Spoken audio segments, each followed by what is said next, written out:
Sweet. Hey guys, welcome WP Roundtable episode 64. Awesome show on the way for you today. My name's Kyle. I do stuff with WordPress in Jackson, Michigan, and really excited for this awesome episode.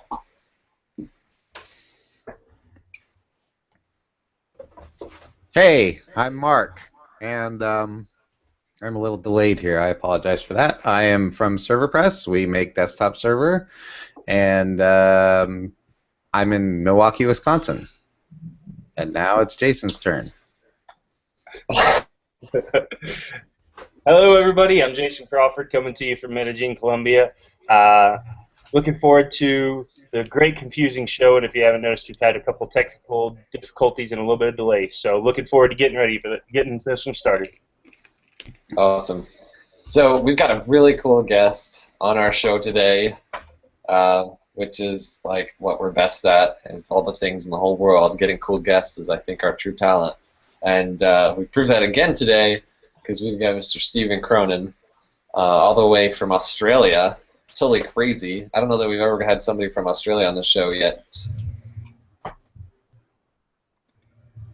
Hi everyone, Steve Cronin. So obviously I work for Envato. I'm the quality team leader for Theme, Forest and Code Canyon. I've been writing WordPress plugins since about 2007. Spoken at a couple of WordCamps, and basically I love WordPress. And I'm in Brisbane. Awesome. Sorry, I should say that. Brisbane in Australia. Right. There, where you're at. So we're getting tired and want to go to bed, but we're staying up for this. This is worth it. That's right. 10 a.m. I got up for this. I've got young kids, so I was up a lot earlier than this. Oh boy. Okay, so we've got a lot of questions that we want to ask you, Stephen, about Envato and WordPress and what you do and all kinds of things. But first, we've got to go through our quick picks of the week. This is part of the show where everybody shares something that they want everybody to know, you think is special, you think is worth mentioning. WP Roundtable and go to the event for today. HOA 64, you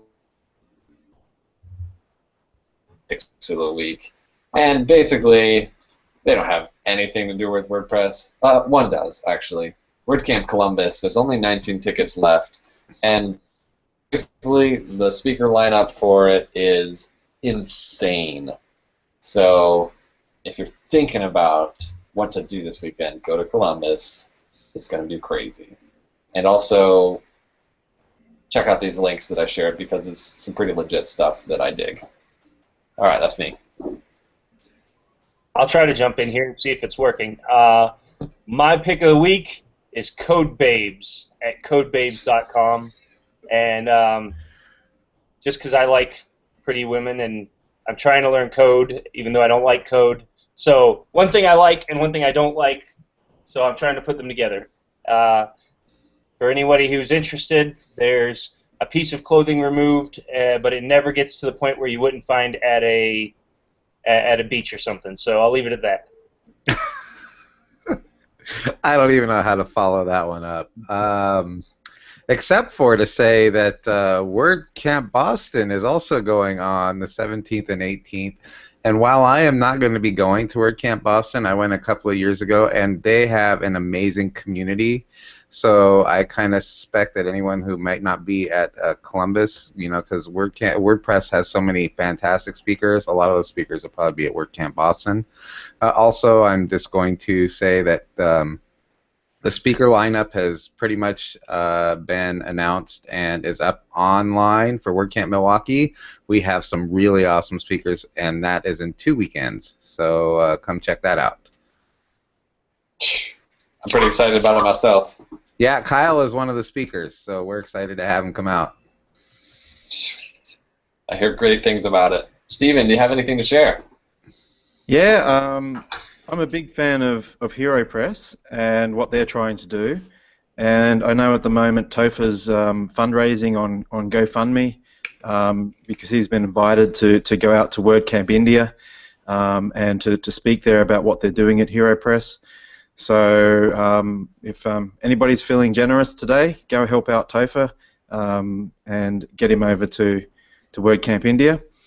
Also, I just read late last night, our time, that the Make blog's got the discussion about what might be feature plugins for the next version of WordPress. So some interesting proposals there.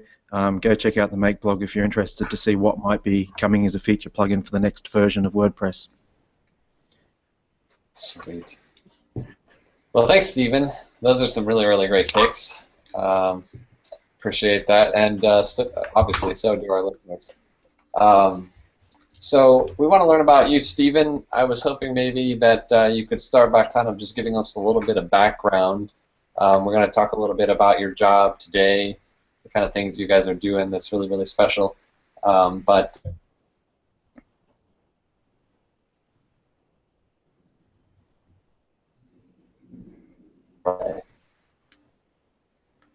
Hang on, sorry, that froze up for me for a second there. Kyle's seems to be having some problems. okay, sorry. Yeah. I think now we hear Kyle again. What were you saying, Kyle? Okay. Sorry. We want to get some backstory for you, Stephen. I apologize for the issues, but we want to understand the winding road that got you to where you are today. If you could give us that and get all of our viewers caught up to date. Cool. I'm not sure where to start. I guess, obviously, I'm from Australia, so I grew up in Australia. I love it here. It's great.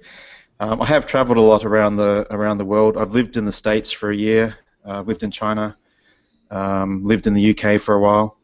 Back in Australia now.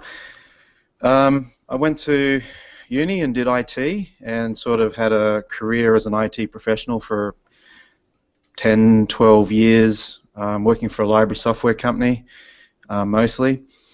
Made my first website back in 1997, I think.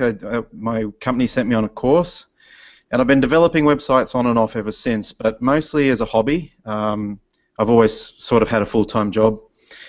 But in about 2006, I decided I was going to pivot my career into web, basically. So I developed some stuff, freelance for a little while, and I thought, I need to blog about this. And so I pulled together this great big spreadsheet. I wish I could find it. I've looked for it, but I can't. But this great big spreadsheet of all the different options for blogging software. And I bet you can guess which one I chose in the end. WordPress beat all the other ones. And as I think a lot of people have done, I think this part is really common. A lot of people have said, I need a blog, let's use WordPress, and then after a little while they find that they're actually blogging about WordPress rather than what they originally planned to do. So I was tweaking WordPress and writing plugins, and all of a sudden my blog turned into a WordPress blog about WordPress. And I've been working with WordPress ever since, and I love it.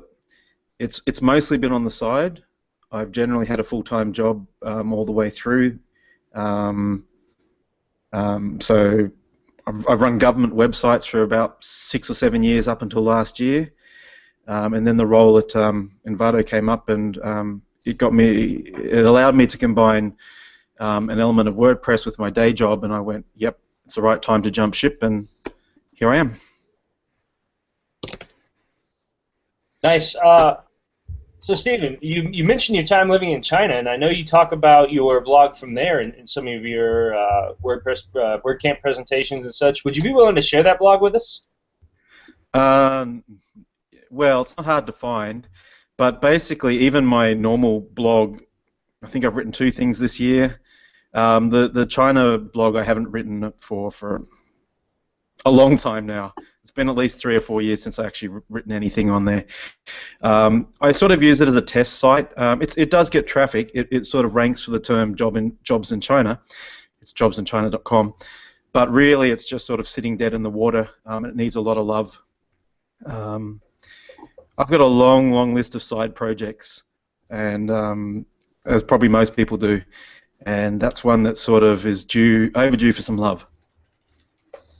I know how that goes. My first, the first one website that I still have was a travel blog on South America. So that's anybody who does travel blogging. I always want to know where their website is and check it out, even if it's been a long time. Yeah. Well, at the moment, the website, there's some old articles on there about China, but mostly it's just people posting jobs. So it's a bit boring now. So then you're doing this blog and you were doing these websites, and then did you go seeking out Envato, or I mean, how did that whole thing come about that you got involved with it? I would say it's probably due to my involvement in the WordPress community in Australia. So I'd been speaking at WordCamps and I had gotten to know a lot of people in the WordPress community. And I also knew Jafe, who was working at Envato at the time. And basically, when he left, they were sort of looking for someone to come on board with a background in the WordPress community from Australia. So it's a relatively small pool compared to a worldwide pool. It wasn't the same role as Jafe had. He was evangelist, both for WordPress to the company and for the company to the WordPress community. But they sort of pivoted that role into quality team leader, and I guess my name came up as a possible candidate, and I went through some interviews and got the job. And it was just the right time for me because I really loved my previous job, but it just got to the point where it wasn't quite as cool as it had been. So it was great timing. So then, now that you're there and you're way, as we say, down under, what does your average day look like, and what time do you start and finish, and do you have to deal with the multiple time zones and all that, or is it kind of you're an island unto yourself sort of thing? Well, I work from home, so I have a little bit of flexibility. Envato's offices are in Melbourne, so that's the same time zone as me most of the year. But daylight saving time, they go an hour into the future, and I stay in the past, which is a little bit inconvenient. But I'm roughly on the same time zone as head office.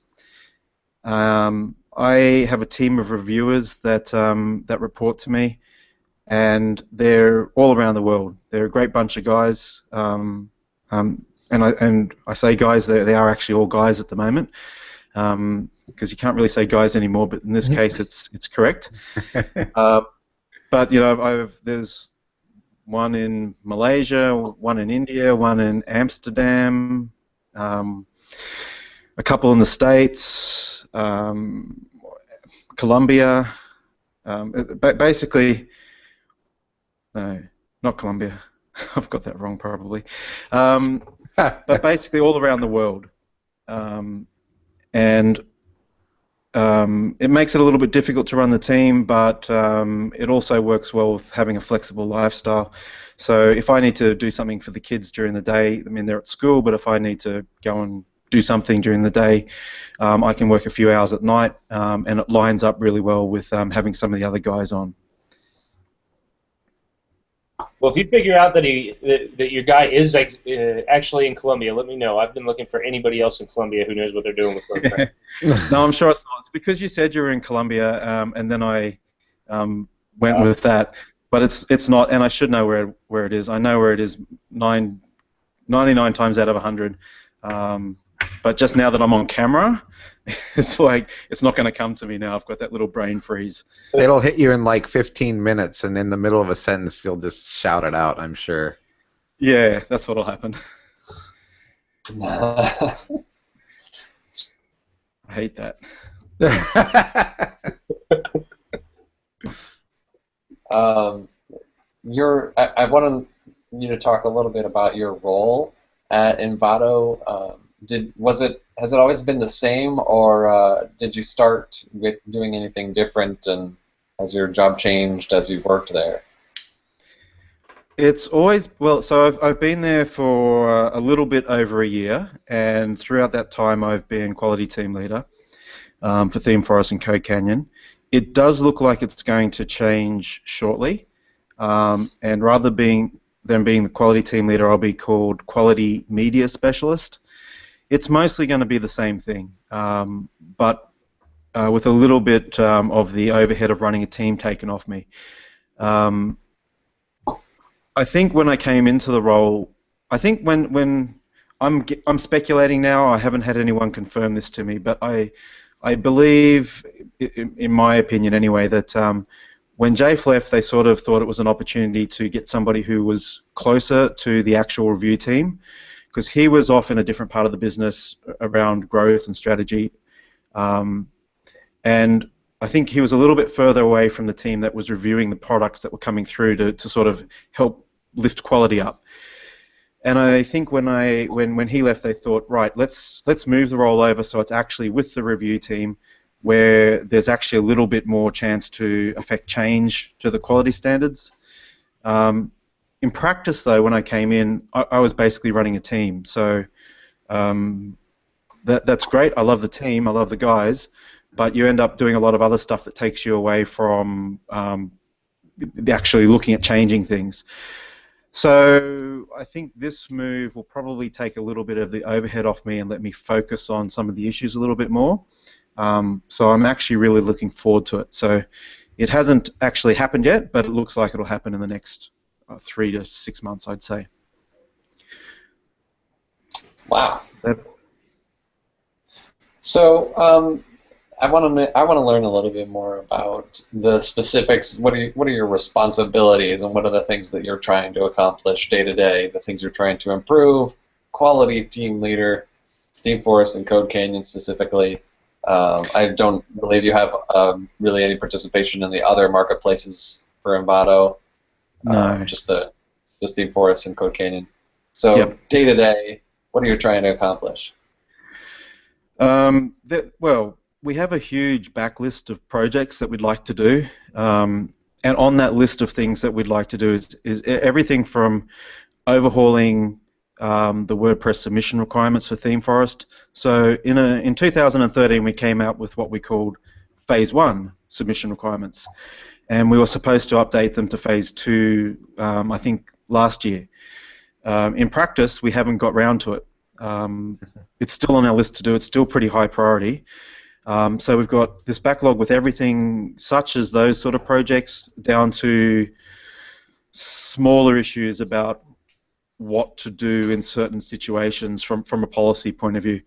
Because when you're running a marketplace this big, you see all sorts of things happen, all sorts of questions pop up, and there's just so much going on that there's this constant list of issues that get added to that we need to resolve, and we're sort of slowly working our way through those. We do get interrupted every so often with other things that come up, and we have to leave that backlog sitting there and run off and do something else for a little while when an issue comes up, and then we try and get back to it. But I think the problem is we've got this huge list, and it's taking our time to get through it. So, but I'd definitely like to see the submission requirements overhauled. We have our own internal stuff, I guess, requirements for Code Canyon, but we've never actually published for the authors. Here are our published requirements. I really want to get that done, and both of those I'm sort of hoping for this year. At the moment, though, we're trying to put on a few staff to give us a little bit more capacity to start knocking off more of those projects. So here's a question for you. If you could wave a magic wand and change anything about the marketplace that you're helping with and working on every day, what would that be? One thing I would say, I would love the authors, the theme authors, and the plugin authors to be more involved in the wider WordPress community. We have some authors who are quite involved in the wider WordPress community. We have a lot that don't get so involved. They do their thing, etc., but they don't get as involved in the wider WordPress community. And I think that if the those two communities were more closely aligned, there was bigger overlap, that would help with a whole range of issues. Everything from you'd probably end up seeing more authors adopting the 100% GPL versus split license. You'd see more authors being more in line with WordPress best practice. And I don't want to suggest that there aren't a lot of people already on our marketplaces who are in line with that, because when you go and look on our forums, you'll find there are quite a lot of people who believe in a lot of the WordPress best practice, but I'd like to see more in line with that as well. So that's what I'd like to see, and I guess that's one of the reasons why I quite like the idea of HeroPress, because they're trying to get people on the margins of the WordPress community more involved, and I sort of see an overlap with a lot of our authors as well. There's a lot of people who sort of probably are in HeroPress's target audience are actually authors on our marketplaces. So that if I had one thing I could change, that's probably what I'd do. Do you think that that's a role that that the Envato marketplace can encourage in any way without causing itself some sort of ramifications? Yeah, sure. I think it is, and just trying to work out how to phrase this. I mean, I would be hesitant to promise that we would jump in and be able to do that. It's one of the things which has been on my radar for a little while about I'd love to do something about this, but then we also have this great big list of other things that we have to get done as well. So there are things I'd really like to do, but the list is just so huge of all the projects we want to knock off that I need to be a little bit careful about over-promising things, because I get really enthusiastic and think, hey, we can do this, we can solve these problems, we can make everyone happier and improve the world. And then you come into work the next day and it's like, oh, we've got to solve this issue over here where one author is upset at another author for using a similar name, and what's our policy on that, and we need to sort this out now, sort of thing. So there's all these day-to-day practical issues that jump into the bigger issues. But I guess the other thing I'd love to change about the marketplace is to have more time to work on these things. But I guess if you asked anyone what they changed about their life, a lot of them would probably say more time. Oh, for sure. Do you find yourself playing mediator a lot in situations like that, or do these things tend to work themselves out? Mostly works itself out. So I guess the thing is that we, with a lot of these things, we need to have policies in place, and we need to get them published. So if somebody comes along and says, you know, what can I name my product, or they do something that we think's not right, we can say, hey, go and read this. This explains why you can't name it that, and what you should be looking to name it. But the marketplace has grown so fast, so quickly, that a lot of these issues are sort of, there are new issues coming up every day that we just haven't figured out. And who knows, maybe we did figure it out for one person 6 months ago, but it's coming up again, so we need to figure it out in a way that's we can reference going forward. So you know, there's a lot of really complex issues that come up. They keep surprising me. I'm like, oh wow, I hadn't thought of that. That's the nature of it. Real world is always more difficult than theory any day of the week, for sure. Yeah, exactly. So, Stephen, I'm curious about, you know, what you talked about. I think is like super interesting, and especially your response to what would you change. And I would love to dissect that, and we could talk a bit about it. But I'm mostly curious about what you think. Why do you think that this is your reality, and maybe it wouldn't be classified as a problem?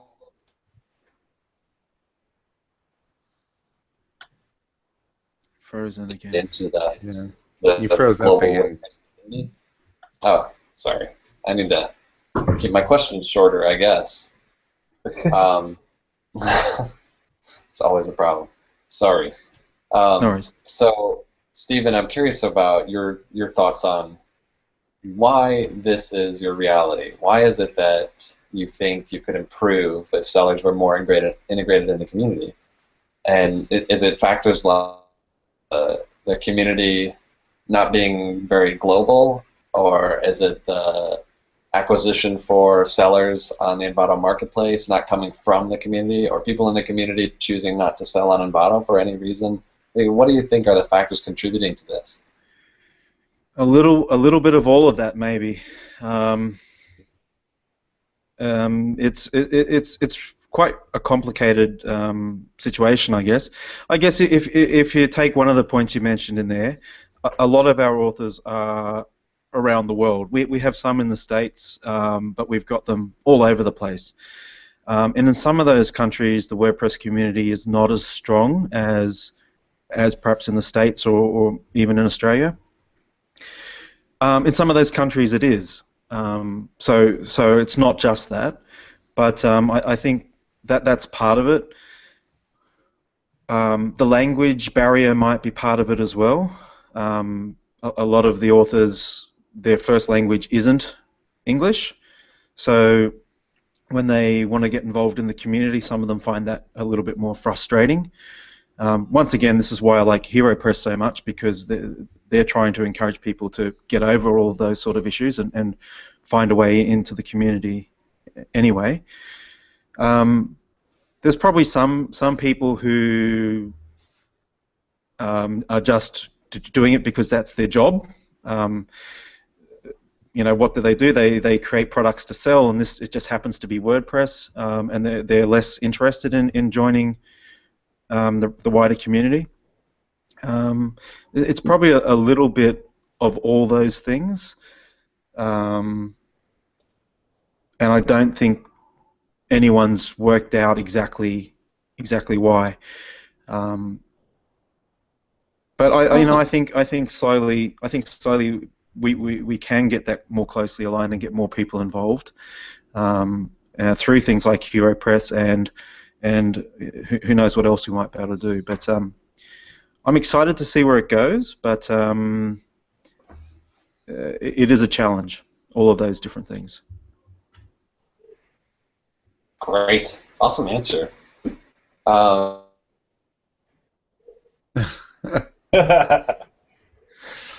tell you what, Stephen, I'm gonna take the reins here. How about we move on to a little bit about your involvement in community and the WordPress WordCamps and such. Sure. Well, I love WordCamps. I go to a WordCamp every weekend if I could. Mind you, my kids probably wouldn't like that, nor my wife. So, I guess I should start by explaining a little bit about the Australian WordPress community. We've got quite an active community here. We've got meetups in most of the cities, and we have WordCamps. So far, we haven't had WordCamps in all the cities. We've had them in Brisbane/Gold Coast, which are both in Queensland and quite close. Sydney and Melbourne, I think, are the places that have had WordCamps. And basically, I think we haven't got to the point where we're having a WordCamp in each city every year. Over the last 5-6 years or so, it's been one WordCamp in one city, and then everybody from the WordPress community sort of travels to that city. Not everyone, obviously. You get people who are local as well, but there's a sort of a core in the WordPress community that will just travel to wherever the WordCamp is. So we've got quite a good community here. We have WordCamps. I'd love to see more. I'd love to see each city have one a year, but we're not quite there yet. We had WordCamp Brisbane this year, which was really, really well done. Everything sort of went perfectly. It was great. So that's a little bit about the background. I'm sort of lucky enough that I've spoken at, I think, 3 WordCamps, including my very, very first WordCamp. I went as a speaker, which was very interesting.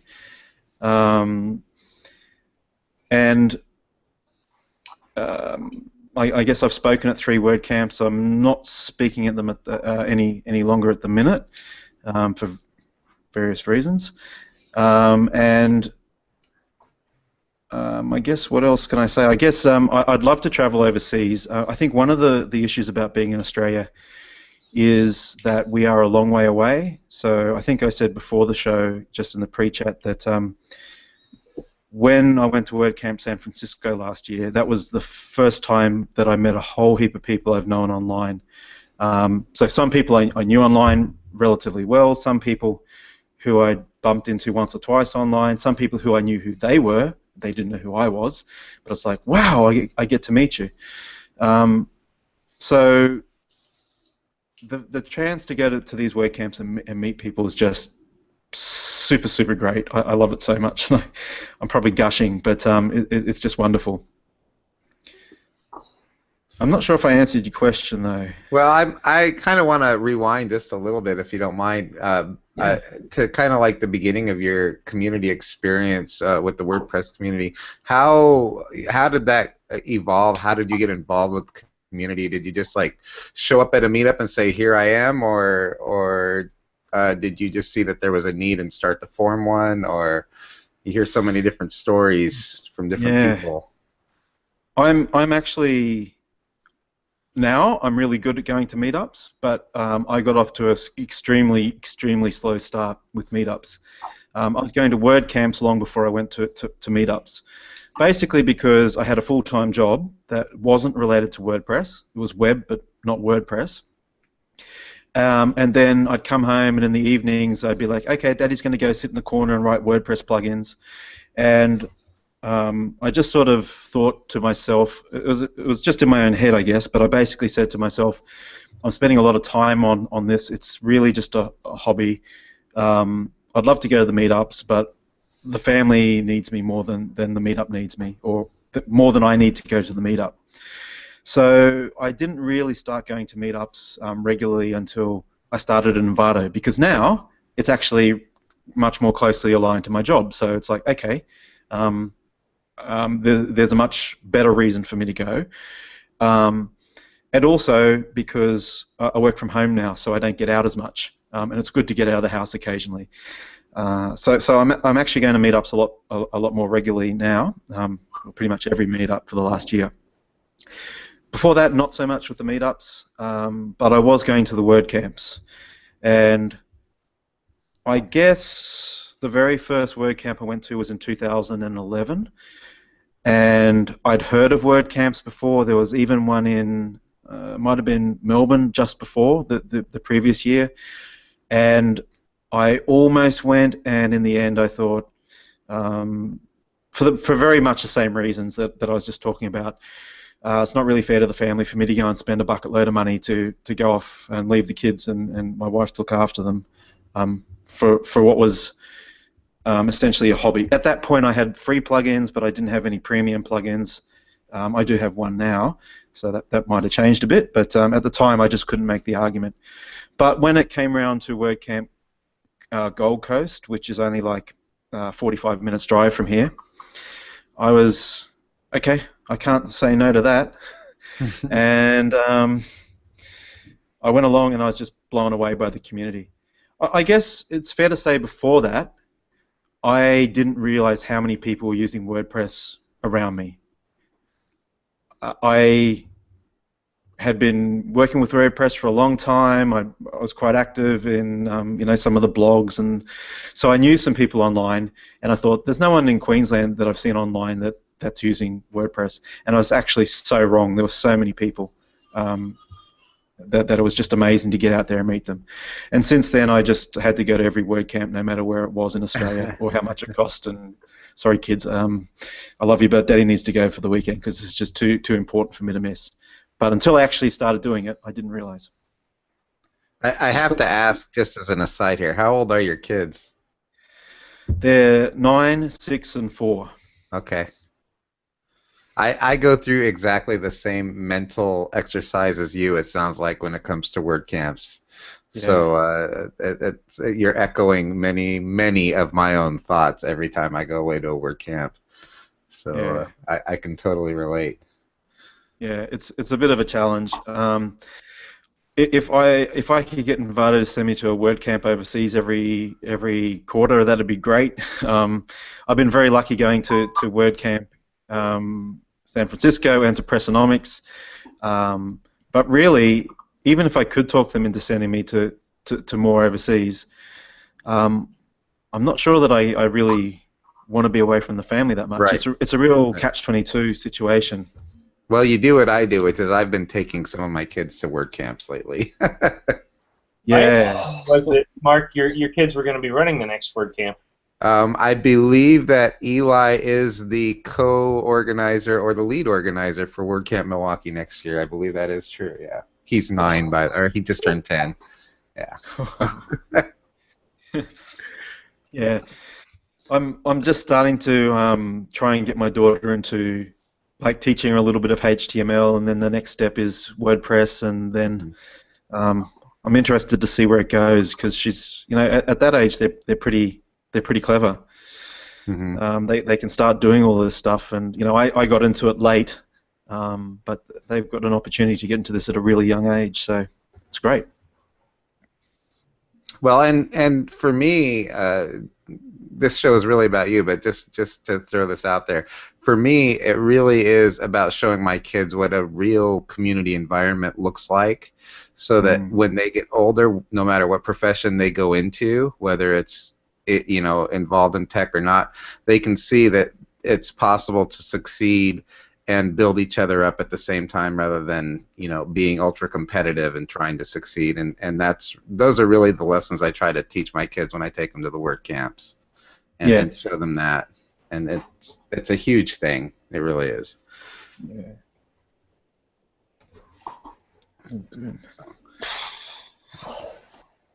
All right. So I don't know if Kyle's still breaking up or not. So since you said 2011 was your first WordCamp, is that right? Yep. So you've seen kind of how the WordCamp in particular world has evolved over the last 3 years. I know I have. I don't know if it's as pronounced or noticeable in Australia as it is here, but what changes have you seen that have come about in the last 3 years of you attending WordCamps? I guess the speakers have got better. I think the WordCamps have got more organised, better run. I mean, they were always pretty good, but I think because you've got many of the same people running them every couple of years, they're sort of getting the process down pat. So the WordCamps are getting better. There's a lot more people coming. With the one in Brisbane just recently, I was surprised. We got, I'm not sure how many, but it must have been like 300-ish or so. It was quite big because the previous WordCamp up here wasn't that big, and it sold out. So it was so more people are coming. They're better organised. I think the talks are getting better, maybe because you have a wider pool. I think the community is really growing. So I guess the ones here, I think over, like in the States, I know there are a lot of really big camps with business tracks and other things. I don't think we've got to the point where we've had a business track yet in Australia, but we do have business-related talks. Is that the sort of thing you're talking about, or what other sort of changes? Just anything that's observations you've made since it sounds like you started your WordCamp experience about the same time as I did, and I'm just kind of curious because Australia is definitely one of those bucket list items for me of places that I want to visit that I have not, and you're making it sound appealing to me to say, okay, maybe I should go there for a WordCamp. So I'm asking all these questions for my own benefit. Yeah, that's right. it. Business expense. Yeah, exactly. Maybe next year. Definitely should come to a WordCamp. We've got a lot of very good people in the community over here. So definitely you should come across. I always tell people, come across for a WordCamp. I realize it's pretty impractical to sort of fly to the other side of the world. It's very expensive and lots of organisation, but Definitely come across. Well, I certainly wouldn't do it for just the weekend. That's for sure. Yeah, no, come across and stay a while. It's combine it with a holiday. Yeah, absolutely. And take the family, right? Yeah, definitely. Yeah. No, Australia's not a bad place. No, my wife spent 3 weeks there right out of high school and said she almost didn't come back to the States. So she said she never felt more at home in her life. So until we went to Ireland for our honeymoon, but that's a different story. Cool. I'll give I'm you not all a sure heads what up you next had to time. do with each other. What's that? I'll give you all a heads up next time we've got a word camp on, and I'll say, hey, expect to see you all. All right, I'll apply to speak Yeah, cool. about something. That'd be fantastic. So have you done any have you been like involved with any of the organizing teams or anything, or do you just apply to speak and show up? Yeah, no, I almost did. There was an abortive attempt at a word camp that didn't come off, that we started planning and everyone got too busy, and I put my hand up for that, and that didn't happen. And then the recent one in Brisbane, I would have loved to have helped organise that, but I'm not actually allowed to help organise it at the moment. So, and I can't speak anymore either, because of my choice of employer, basically. Hmm. So with that whole issue, I generally don't talk about it too much because I don't want to cause any dramas, basically. But Sure. yeah, I'm not allowed to speak or organise word camps at the minute.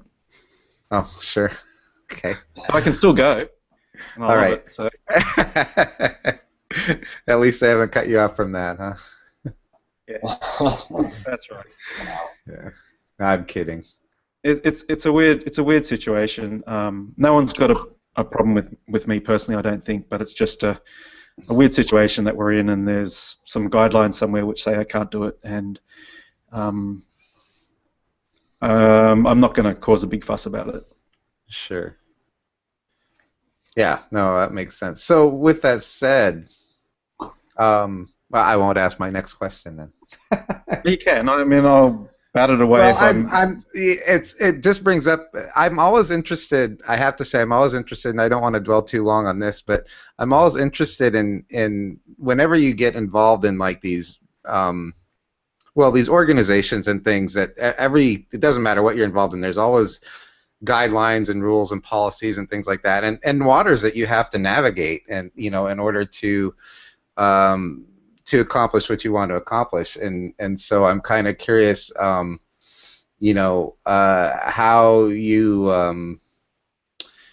you do that and manage to still be able to be a contributor to the community and not cross any lines and and all that, and so I don't need you to go into too much detail because I understand exactly where you stand here, but this kind of stuff always fascinates me, so.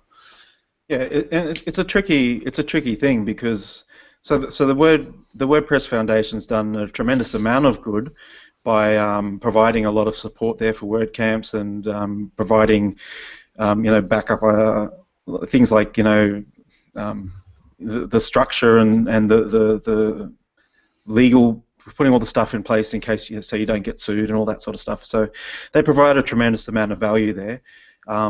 And when you're organizing things, I guess you always, if you're trying to organize something and it's not organized at all like it wasn't in the past, you sort of come in and you organize it, and there's always a danger that you might go a step too far or too many rules or not take something into consideration. That happens everywhere. Sure. In anywhere where you're bringing organization into something. There has been discussion in the wider community about, do all the WordCamp rules make sense? I know, disclaimer, I haven't been an organizer in Australia. I have talked to some organizers here, and I know our situation in Australia is slightly different to some of the rules that the WordPress.org the WordPress Foundation or the WordPress.org organizers might not appreciate. So, for example, things like ticket prices. There's guidelines around ticket pricing. but the cost of everything here is much higher, so ticket prices have to be a bit higher, and there's things like that that need to be worked through. I don't agree with all the rules, especially the ones that affect me, but I understand the need for rules, and I think with a lot of those things, they're working through them over time. The things like ticket prices, they work through that. So could things be smoother and greater? Yeah, sure, but that's the same everywhere. And I don't think it helps us too much to get bogged down in the negativity that comes around sometimes.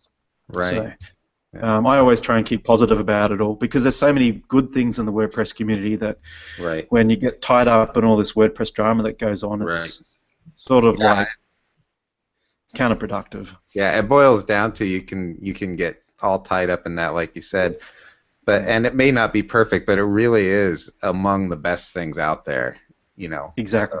So, yeah, I completely agree with you on that.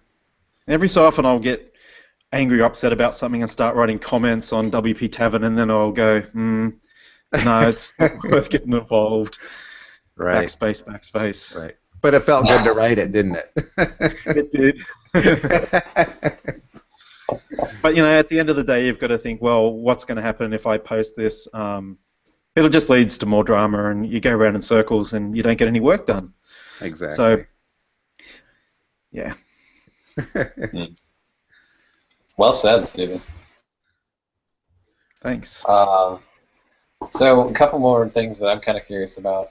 I wanted to, you know, kind of going back to the stuff you get to look at every day. That's really interesting to me. The kind of things that come across your bow and in front of your team. I don't know how much you're involved with looking at particular products people are trying to sell or not, but I want to know, like, what kind of things do you see that like really excite you? You know, that you see maybe more and more of, or you'd like to see more and more of, or you see submitted and sellers putting on the marketplace. You're like, oh yeah, this is great. This is what we want to see more of. That's so cool. Yeah. So my team, the reviewers, they're actually reviewing everything that comes through. So on Theme Forest, when someone submits a new theme, they basically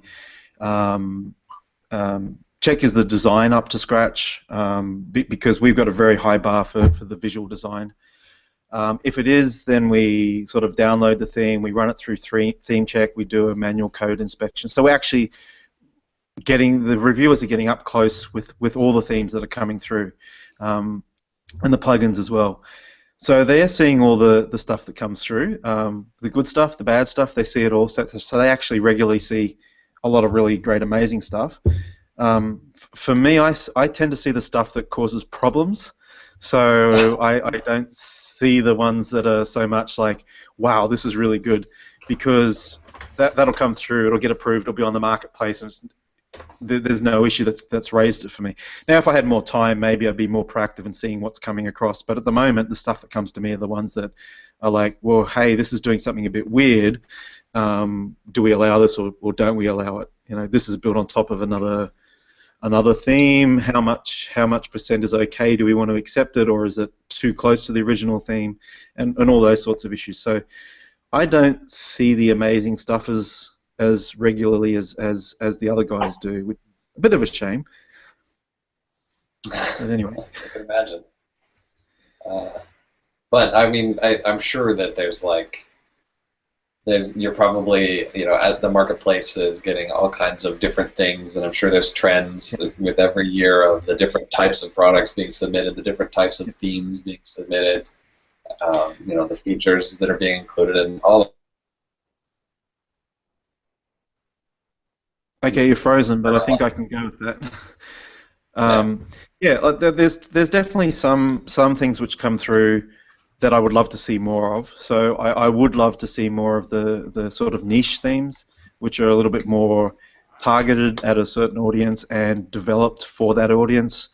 You know, I would love to see theme authors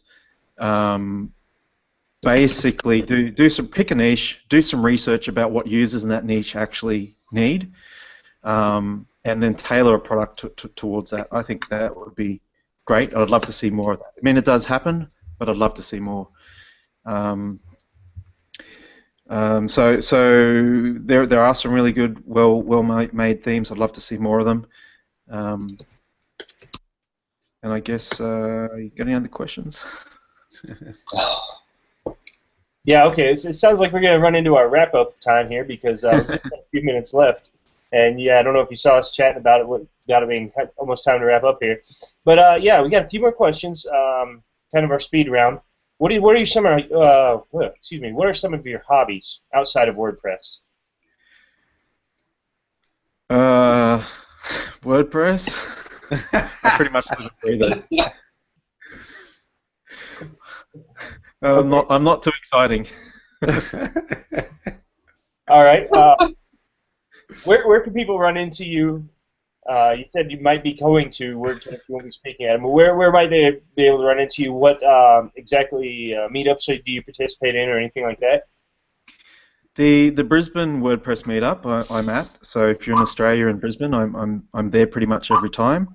I'm occasionally at the Melbourne one, but it's only very occasionally if I'm down at the head office and it's on at the same time. I'll go to that.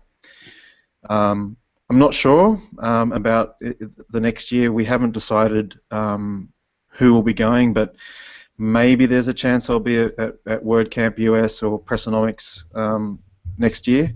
But we'll just have to see how that works out. Maybe I'm not the right person to go. Maybe I am. We'll have to just wait and see. All right, excellent. And who else would you recommend we have on the show? Maybe somebody else down from your way, or even if not, who would you recommend for us? Yeah, I'd probably recommend someone from my local meetup in Brisbane because we've got quite a few people who are interesting to talk to. Maybe someone like Dion Hulse, who's like one of the lead developers for WordPress and spends a lot of time working on WordPress.org, so he knows lots of amazing things that he just always amazes me. Or any of the Human Made Australia guys, so Bronson Quick and Lachlan McPherson, who basically seemed to me were like Johnny Appleseed traveling around Australia, starting up meetups and WordCamps all over the place. They seem to have started a lot of them. They went to different cities and said, right, we're starting a meetup here. They're worth talking to. Ryan McHugh, he's a pretty clever guy. Don't tell him that. You can't tell him that. We'll edit this out. We'll edit it. Yeah. Or like Taro, who works with all those guys and sits in the office with them all and still seems to be pretty sane. So, look, there's a whole number of people out here that would be great to talk to, and I could probably name another dozen that would be great to talk to. But yeah, one of those guys would be good. All right, excellent. Do you have any other thoughts? Anything else you'd like to share with us or the world? No, I'm sure there's so many things that I could have talked about that we probably haven't covered, but we could go for hours on this. If anybody does have questions about things, you can always hit me up on Twitter or something, and sometimes I get a bit busy, but I do try and answer all the questions that come to me. So, yeah, go for it. All right. Well, I think that's all we've got for you. It's on the hour for us, and just want to thank you for joining us tonight, or I guess early morning your time, getting up early and missing your second cup of coffee to join us. Yeah, I'm going for another cup of coffee in a second. You're allowed to have coffee during the show too. We probably should have told you that at the beginning. Yeah, I've been guzzling on it, but it ran out. So. Great. Well, thanks a lot. Thanks very much, guys. Thank you so much, Stephen. I've enjoyed it, and it's been a lot of fun. Thanks very much. Have a great day. Same to you guys. Have a good night. All right. Thanks.